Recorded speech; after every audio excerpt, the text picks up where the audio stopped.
اس رات کو تلاش کرنے کی کچھ نشانیاں بھی ہیں۔ سب سے پہلی نشانی یہ ہے کہ لیلۃ القدر کی رات میں وہ رات بڑی ہی پرسکون ہوتی ہے، اس میں شور و شغف نہیں ہوتا۔ دوسری نشانی یہ ہے کہ وہ رات عام راتوں کے نسبت ٹھنڈی رات ہوتی ہے، لیکن اس میں کوئی آندھی یا اس طرح کی چیزیں نہیں ہوتی، بڑی پرسکون رات ہوتی ہے۔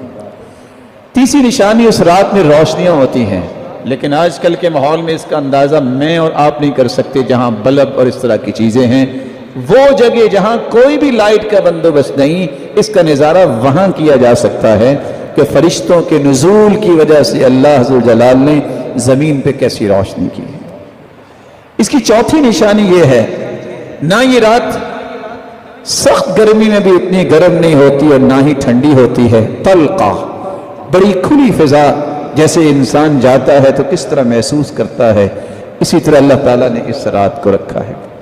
اس کی پانچویں نشانی یہ ہے، جیسا کہ بعض صحابہ کو خواب میں دکھا دیا گیا، کچھ نیک لوگوں کو اللہ خواب میں دکھا بھی سکتے ہیں کہ فلاں رات یہ لیلۃ القدر کی رات ہے، اور اچھے خواب یہ مبشرات میں سے ہیں۔ وہی تو ختم ہوگی ہے، اچھے خواب باقی رہ گئے ہیں۔ اور بعض علماء نے لکھا ہے کہ اس رات میں جو قیام کرتا ہے، جو لذت اس رات اسے محسوس ہوتی ہے، وہ دوسری راتوں میں محسوس نہیں ہوتی۔ لیلۃ القدر کی نشانیوں میں ایک نشانی یہ بھی ہے کہ جب اگلے دن سورج نکلتا ہے تو اس کی شعاعیں اتنی تیز نہیں ہوتی۔ ہاں، سورج کی شعاعیں تو ہوتی ہے، لیکن جو شعاع کے اندر تپش ہوتی ہے، وہ سورج کی شعاعیں اس طرح اس کی نہیں ہوتی، بالکل صافیہ ہوتی ہیں، بالکل صاف ہوتی ہیں۔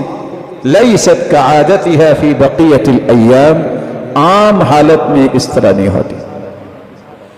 اس کی نشانیوں میں ایک نشانی یہ بھی ہے کہ سورج جب دوسرے دن نکلتا ہے، حمراء ضعیفہ، جوبن کے ساتھ سورج نہیں نکلتا، اس کی رنگت سرخ ہوتی ہے اور کمزور وہ جوبن ہوتا ہے۔